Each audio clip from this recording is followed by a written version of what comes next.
Hello people, it's cold, it's wet, it's February, it's Clay, must be the Macey Cup. That's right, so welcome to 2025, and what a wet start what we've got in store for us. Starting near the front of the grid for this one. I've turned up on the morning. It was an early start, about 4 in the morning, got down here. It was dry actually on the drive down, but obviously not the case now. We're starting on kind of the outside that becomes the inside. Sebastian Muska in the 33 ahead of us there, and we're already, you see, just we're already beginning to fight for traction a little bit. Phil, who's a very, very quick guy driving Brad's Brad Philpott's kart from last year, just gets a little bit wide there in the 28. We get the run on him, but have a look at this. Just have a look at this here. Look how much time we lose in the corners. We've got absolutely no grip. Sorry about this raindrop, by the way. It's going to disappear in a minute. It's really rather blocking the view there, isn't it? But anyway, losing loads and loads of time around the corners. Tyler Nicholson goes through in the 14, my number from last year. So he's doing very well. Look at his traction here. He's just going to disappear off around this corner. We're trying to take the same line as him. Look at that! And like, we've got the 18 there. I think that's Paul. We've got Ben in the 22. We're going to fight Ben back, actually. We're sharing an awning with him, so we're going to go onto the left-hand side.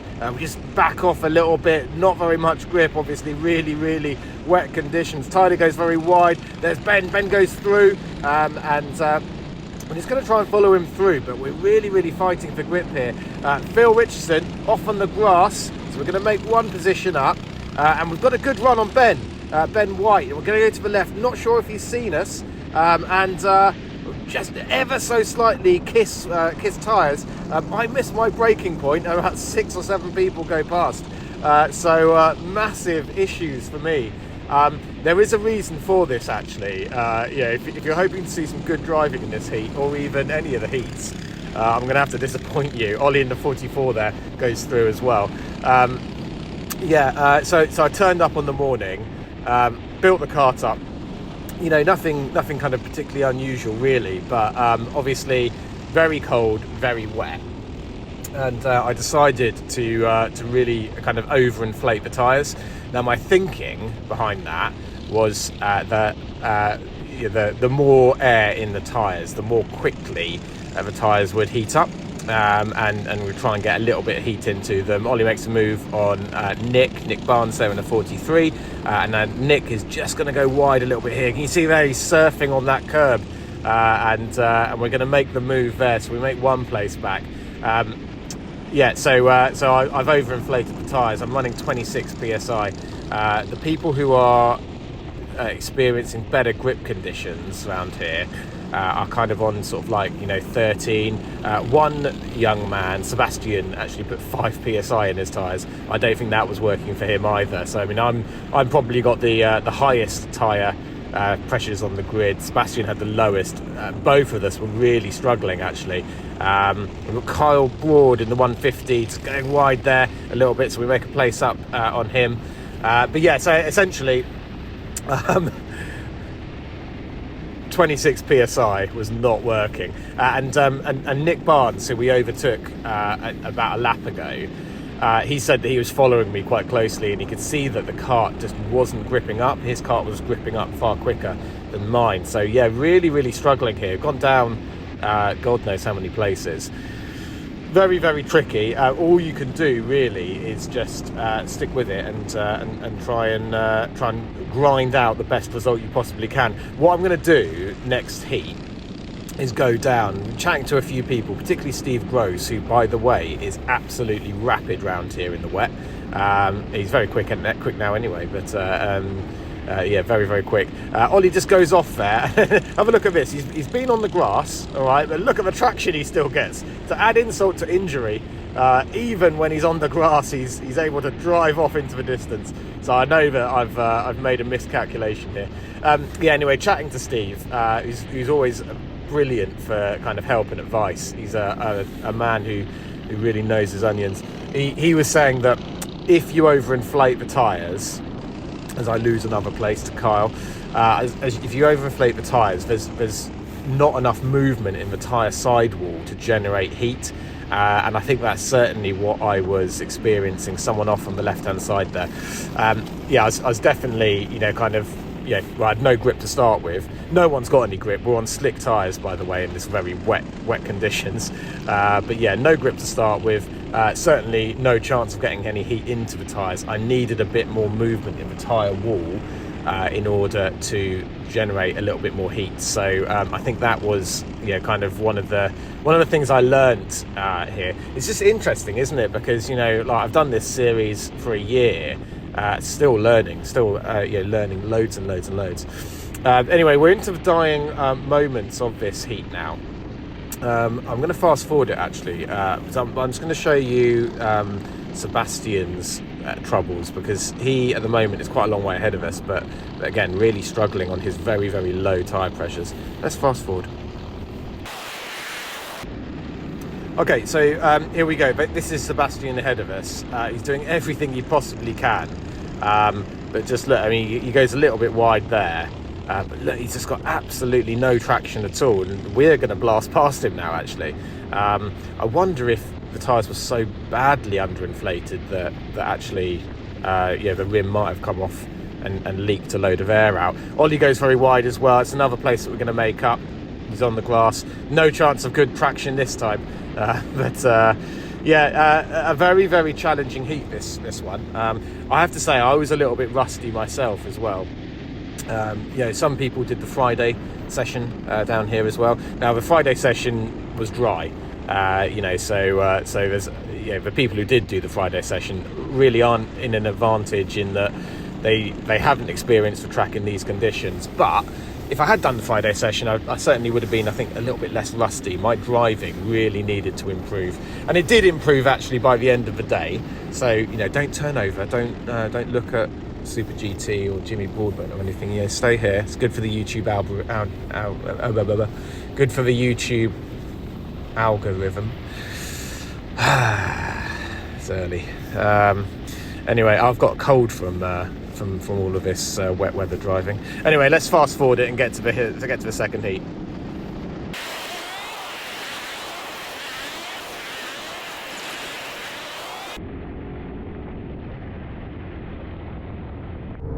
Right, well, that was a disaster. So we're going to go down on tyre pressures. I had about 26 psi in mine. Started driving on balloons. Everyone going past me, particularly in the traction zones. So we're going to go down to 13 all round, see what happens. Okay, so starting P12 this time, and oh dear, someone loops it round, and that man is series organiser JP. I hate to bring it up, you know, and everything. I'm going to do that one of these days. In fact, I've very, very nearly done it myself. Very easy to do. In JP's defence, I think there was something wrong with his kart, actually. He said that it was really, really difficult. Anyway, starting P12, we're on the outside. Not really the place to be, but on the inside, Nick Barnes just loses it. Very, very easy to do, and by virtue of that mistake, we go up a couple of positions. There was someone who was taking evasive action. So we managed to benefit from that. Again, behind Phil Richardson and Sebastian Musica. I think Sebastian's gone up on his tyre pressures now a little bit. And you'll notice that the conditions have improved slightly. Obviously still completely wet, but we have got... we are going to do a lap time which is about 5 seconds faster than the lap times we've done before. Matthew Glazeborough, I believe his name is. Oh God, I've done it already. I've made a mess of someone's name. Steve Groves is going to have a field day laughing at me for this one. Anyway, Sebastian goes very wide again, still really struggling. Sebastian actually and myself are two sort of drivers who are not new to this series, really struggling in the earlier on in the day when conditions were wetter. Actually, both of us had a really amazing battle in the final, and we were much further up the field and doing much more competitive lap times. So our day does improve, but just at the moment, Sebastian and myself, really struggling actually, and just goes to show that. You think that you might have a little bit more experience, and certainly some experience does help, but I think with karting, you're never going to know it all, are you? And I'm finding that to my detriment today. Anyway, trying to settle down now into a rhythm, and you can see that again, we're not really troubling the people on our in front of us, so it's just about hammering out some lap times and trying to learn as much as possible, because whatever I'm doing at the moment isn't quite working. Like I said before, we have gone down on tyre pressures. So we've gone to 13 psi. It did feel better, but of course the track felt better, and that's the same for everyone. The track is about 5 seconds a lap faster now than it was. That's going to be 5 seconds faster for everyone. But what I will say is that I was something in the region of, sort of 2 to maybe even 3 seconds off the pace, off the fastest lap time in heat 1. And that is just an insane amount of time to be hemorrhaging. In this heat, we're still quite a long way off the pace. I can't remember how far off the pace I was now actually on this one, but it was much better. Coming from a very, very low and poor start to the day, it's better than that. But we are kind of headed in the right direction. And what I will say is, by the end of the day, we managed to set the 3rd fastest lap time in the final. Now, I'm really, really irritated by this, actually. The man who beat me to 2nd fastest lap time was Matthew Roberts. The man who all last season... Joe, do you know what as well? Yeah, he beat me by 1/100th of a second. He's got a habit of doing this. Matthew, if you're watching, pack it in. Getting on my wick, son. Anyway, well done. Anyway, 3rd fastest lap time in the final, but at the moment we are way, way off the pace still. Actually, and I should say, because there's not much going on at the moment, in the final, the lap times really, really were quite similar. The top 5, with the exception of one man, which I'll talk to you about in just a moment, top 5 all did lap times within 1/10 to 2/10 of a second of each other. So the lap times really, really became very, very similar. The man who did a really kind of outstanding lap time, around about half a second quicker than anyone else, so quite a statement, was Phil Richardson. So he's given us an awful lot to think about. And we all need to up our game ahead of Wilton. I've got a couple of other sort of theories. I mean, the tyres were a big problem, weren't they? And adjusting the tyre pressures to a more sensible level has helped. I think I'm also going to invest in a different size clutch. I think that I'm probably going to go to a smaller clutch. And I think that's going to affect the power delivery. Let me know if I'm wrong about this before I go and spend the limited amount of money I have on a smaller clutch. But I think, am I right in saying that a smaller clutch might deliver the power less violently and give you less sort of rear slide?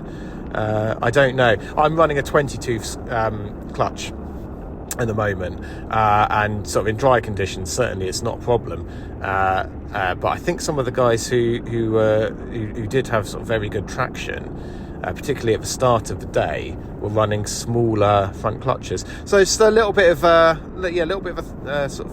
suggestion there. I wonder if that might make a difference. So I might try that anyway.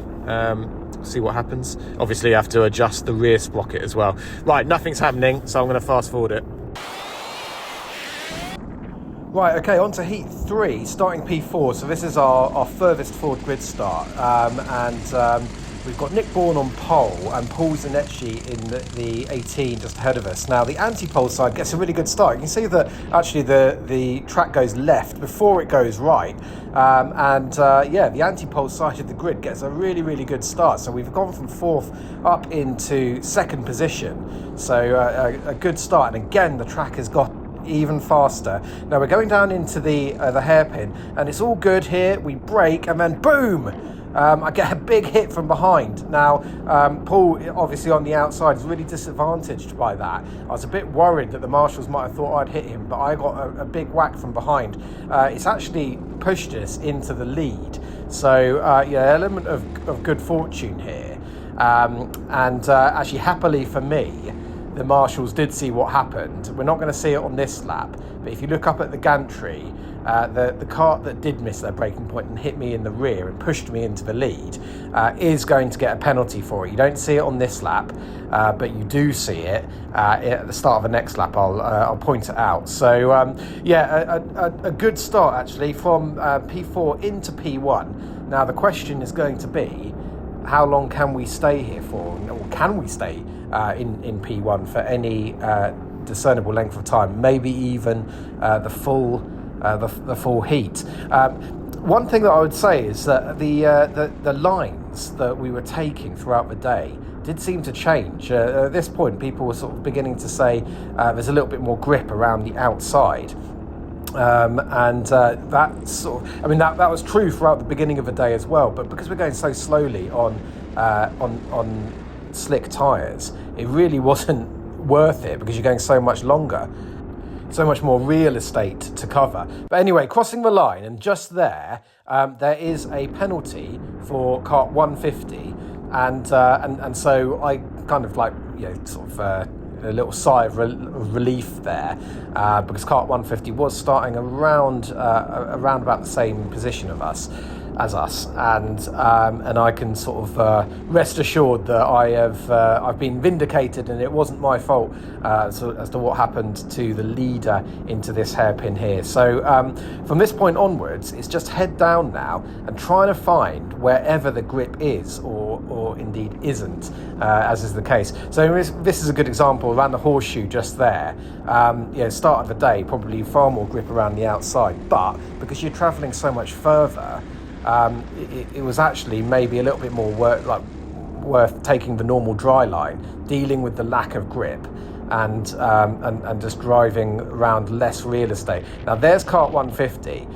He's got more pace than me at this stage in the race, but I didn't particularly want to fight him because I'd seen his penalty, although I have to say I didn't know whether it was a penalty or a warning at this stage, but I certainly am of the opinion that I don't really want to get into a fight. Now he gets onto the curb here. I've got the sort of normal racing line. I'm going to force him narrow, but it's not really a fight that I'm particularly wanting to have, because I know I haven't got the pace at this stage in the day. I haven't had the pace all day, and I'm sort of thinking, perhaps if we can just work together, I might end up further up the grid come the checkered flag than if I'm sort of messing around having a fight. But if you see here, he's still got a little bit more mid-corner speed, doesn't he? He's just able to take more speed through these corners. He's already gapped me by a couple of kart lengths.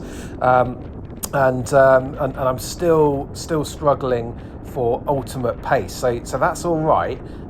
Quick check over the shoulder. We're still not, we're still in a really good position at this stage. And I'm just going to try and follow him. But you can see already, he's just beginning to disappear off into the distance. I do need to adjust my lines. You see here that I take a much narrower line. The video doesn't really show it, but there's quite a lot of positive camber on the inside. So I was sticking to the positive camber in the hope that I would, like I was saying just a moment ago, not have to travel over too much real estate. I do need to improve my driving in these kind of conditions as well. I have to say I'm much better relatively in very, very high grip conditions compared with basically no grip at all, still very much finding my feet in these conditions. But that's all right. There's a few laps gone now, and I'm very aware that Steve Groves, who is so far won every heat and absolutely rapid round here, knows this place really well, very quick in his own right. Am I going to learn? She just round here. Yeah, so you see this time I've seen Kyle in the lead taking a wider line through here, and I'm just trying to copy some of his lines, but you can see that I'm still really struggling for grip, and obviously there is no grip at all, but just still seem to be struggling, perhaps more than the fastest guys. Trying to use the curbs to hook the kart round as much as possible doesn't work there, does it? That curb on the outside is really, really slippery. So, you know, I'd say that using the inside curb is a good idea. Using this curb on the left-hand side is a good idea as well.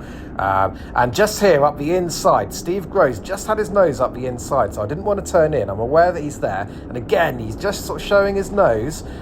So I don't want to turn in. We're in a good position. Both of us are in a good position. I don't want to throw it away. I know that I can't really compete with Steve.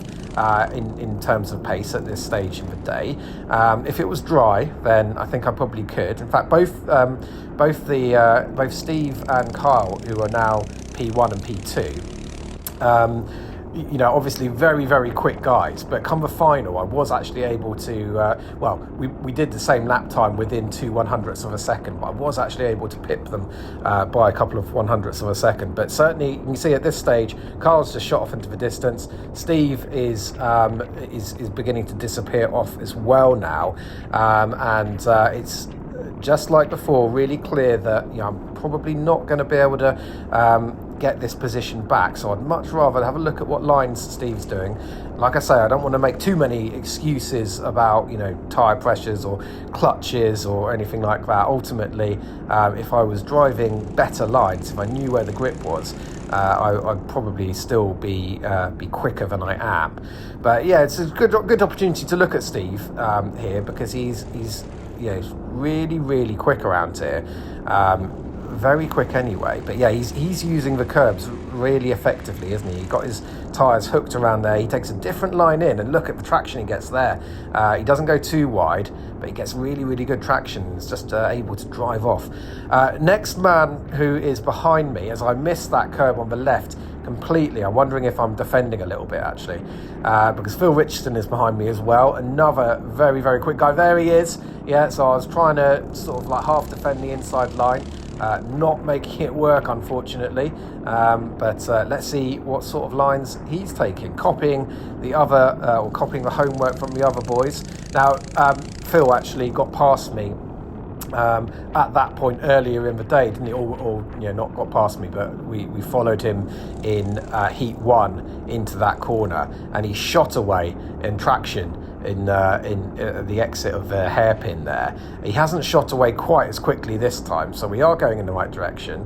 But you can see again there, look how much time he's made up on me and Steve and Kyle. So loads and loads more time on the table that I am, for whatever reason, not getting. Anyway, I'm just gonna fast forward it again because nothing really happens. It's a bit of a disappointing filming day, really, because I can't show you any good driving on my part. I can show you some good driving on other people's part, but they're so much better than me that we don't see them for very long. So I'm just going to run through the order. Carlin, who actually finished on the road P1, did get a 3 place penalty, as Nick there, unfortunately, he's just gone around. So he does get a 3 place penalty. So the top 3, of which we are in at the moment, and actually we do finish P4 on the road. There's the checkered. So we do actually come across the line and we finish P3 in this one. Carl is going to finish P4 as a result of a 3 place penalty. Steve Groves has won all 3 heats, so he's going to start the final in P1. Okay, so here we are then, after an extremely average set of results. We're starting in P7. We do have the inside line, so let's see what we can do. And again, the track has dried quite considerably. This place does dry quite quickly. It's very cold, but still, we're driving around, and water's getting lifted off the track all the time. We've got the inside line here, so we're going to go up a couple of positions. We've got Matthew on the inside there. I have to back out so I don't turn Paul around in the 18. And you can see there, because we had to back out, Carl gets past us, but we have made up at least one position, braking into the hairpin, and everything's sort of under control. We're doing all right. Matthew and Paul up ahead, going side by side. Battle for the lead is really hotting up as well, but Carl just gets to the side of Paul. We have to take evasive. We lose a place to Sebastian Musica, we're slightly inconvenienced there, but not as much as the 18 kart we got turned around. Very unfortunate one, that. So easy to do in very, very cold, wet conditions on slick tyres. So, really unfortunate one. But can we get past Sebastian Musica? Because he, just like me, has had a really difficult start to the day, but seems to have found quite a lot of pace. So what we're going to do here, and you might be able to see that we are beginning to experience a bit more of a drier line here, and these conditions are certainly helping the people like Sebastian and myself who are really struggling at the start of the day. So you can see here, Sebastian's really using his body weight very nicely to try and get the car onto three wheels to get the rear left or rear right cocking. That's actually how a kart is supposed to operate. The frame is supposed to flex. You're supposed to get a rear wheel off the ground. The reason for that is that go-karts don't have a differential. Essentially, we're good into braking into this corner, actually. I'm sort of noticing this at the moment. I'll come back to my point in a minute. We're good into braking in that first corner. Go-karts don't have a rear differential. So what that means is that both rear wheels are going to be going at the same pace. Just a little bit of tiny amount of side-by-side contact. Matthew Glazeboro's chain has come off. I believe his chain's come off there. Very unfortunate one for him. But we benefit from that. And we are now up into P5 on the road with Sebastian Musica, the only man in the way of us taking our favourite spot of P4. Sebastian dips down in his seat, trying to reduce the amount of wind resistance that his body's creating there. Nearly loses the rear, backing it in to Billy's blind there. Great kart control. Really, really good. I tried a different line around there, and we overdrive in the middle of the chicane and lose loads of time. Losing loads of time in the middle of the chicane there. So I'm going to learn from that. It's better there's Matthew on the left-hand side. Unfortunately, that's a DNF for him. Lose loads of time in the middle of that chicane. We're going to learn from that. Obviously, much better to brake early. Excuse me, and get on the power a little bit earlier as well. For the first time today, we're beginning to hook up some apexes, beginning to use the curbs very nicely. This time last lap we were way wide into the first sort of bend. We're much better this time and much closer to Sebastian. First half of the lap we appear to be much better. So give away a little bit of speed there. And Sebastian looks over his shoulder and we get the run. Now he's still on our left-hand side, so give him a bit of space on the left-hand side. Braking at the same point, and that is job done. Well, I say it's job done. It's not really job done. Although you can't see him for the rest of this heat, he is right on my tail. Really close on my tail. So it looks like I'm just driving around without a care in the world. I'm not actually. I'm in the fight of my life to retain this fourth spot. Just up ahead, we've got Carl, but in between Carl and myself is a back marker. So the blue flags are out. I can only assume this back marker must have had a spin, and I think it's the 88 kart, is it? Yes, it is. Yeah, the 88. It's a horrible one, isn't it? Because at this stage, I know that we've got a back marker ahead. We've got Sebastian right behind me, so I'm going to need to be really careful here. He goes really wide and keeps out of the way, so thank you to him for that. And we make our way through. I take a very narrow line because even though the back marker did everything within their power to stay out of the way, I wasn't quite sure where he was going to go, and I was a little bit tentative, particularly on the exit of the hairpin, and certainly it did cost me maybe a tenth or two. And Sebastian, like I say, is right behind me, and I didn't want to give any kind of track position away at all, because we are now very similar on pace. We're up with front running pace, and very difficult to make a move on anyone unless they sort of make a little bit of a mistake. But it was an interesting move on Sebastian there, actually, because we made a mistake, and I was the previous lap, I was frustrated with myself to give all that time away. But actually the mistakes that you make, as long as you realise what you've done and can see what you've done, the mistakes that you make are actually where you do most of your learning.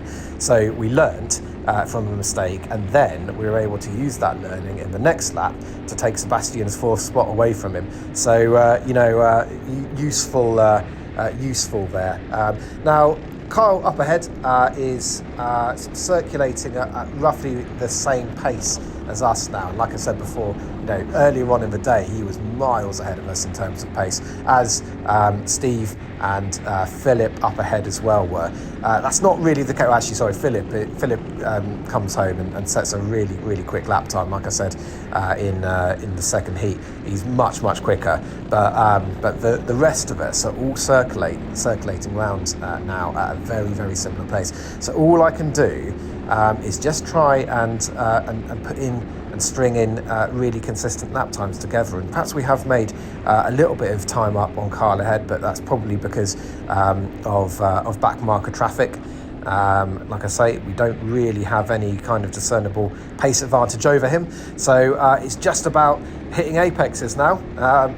Hitting apexes, getting into this kind of metronomic rhythm that's hopefully going to bring us home for what at the start of the day was unthinkable, being up in fourth spot. And you do actually, because this series is now so well supported, so many people are really interested in getting involved in it.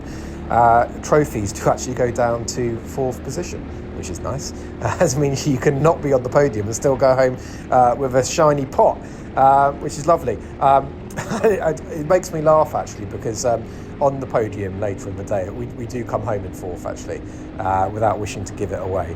Well, I have just given it away, haven't I? But we do come home in fourth. There's a photo of me on the podium, which I'll show you at the end of the video, looking really sheepish, because once again, I'm up in fourth place. I'm running the number 4 on my kart, the number 4, because I came fourth in the championship last year. It was a really great battle last year. Went down to the wire. Second in the championship was available. As we make our way through a back marker again. Second in the championship was available right up until the last round. Jacob Sharrock took second. Matthew Roberts, the man, the aforementioned Matthew Roberts, thorn in my side, took third, and we took fourth. And once again, I find myself in fourth position. Seems to be my favourite number. I have to say though, looking at the quality of drivers coming in, if I can replicate fourth, if you could offer me fourth in the championship this year, I'd probably take it. I mean, it sounds a bit defeatist, doesn't it? Because like racing drivers really should be satisfied with nothing other than victory and championships. But looking at the quality of drivers, if someone were to offer me fourth spot in the championship this year, I'd probably take it. I really hope that I do manage to make a few podiums. I like to do my podium selfie. It's a little tradition. And last season, it was a wonderful season. I got the opportunity to stand up on the podium a few times and take the podium selfie. I'm not as confident this year because of the quality of drivers. I have to beat some really, really, really quick guys in order to be up on the podium and taking my rather I get up on the podium, take a selfie, disrupt and delay the entire awards presentation. But it's tradition now, isn't it? Perhaps if someone else, or when someone else displaces me from the podium this year, they can do the selfie, and I'll still put it in this video. That'd be nice. Anyway, you can see Carl ahead of us. Philip and Steve are circulating ahead of him. You can't quite see them in this footage actually, but they are there. You can see them actually, but certainly we're not kind of particularly close. And I would say that well done to Philip Richardson who wins the Macey Cup. He drove really, really well. Huge well done, I think, to Steve Groves, who is absolutely rapid, won all 3 heats. particularly quick in the wet. I think as conditions have dried out, Philip has gone a little bit quicker. And in the final, Philip has actually sort of taken quite a commanding victory. I think sort of had it stayed wet, Steve would have been a really kind of probably a favourite for this, but in the dry, Philip, as we've got a back marker here, just a slightest touch. Sebastian's still right behind me, so I'm really anxious not to give any time away. But there it is. There's the checkered flag. It's fourth on the road. Really well done to everyone involved. Again, for the second year in a row, conditions in the Macey Cup have been very difficult, very cold, very wet. And there's your top three ahead of you. Fist bumps and high fives being thrown around. So, well done to everyone, particularly Steve Groves, who, not only had time to drive ever so quickly, all around the rest of us, making the rest of us look very silly at the start of the day. There's the finish. There we are in fourth position. But Steve, not only driving a really fantastic race, but also having time to give loads and loads of help and support to others in the paddock. There's me, there's my sheepish face, fourth place, don't really deserve a pot, but I'll take it. There's the podium selfie. So, well done to everyone up on the podium there. Philip in the middle, who takes the M plate, he'll be running that over the course of the season. Steve in the AK hat, in the red overalls as well, particularly well done to him. See you at Wilton. Thanks for watching Mango Motorsport, a community for racing fanatics.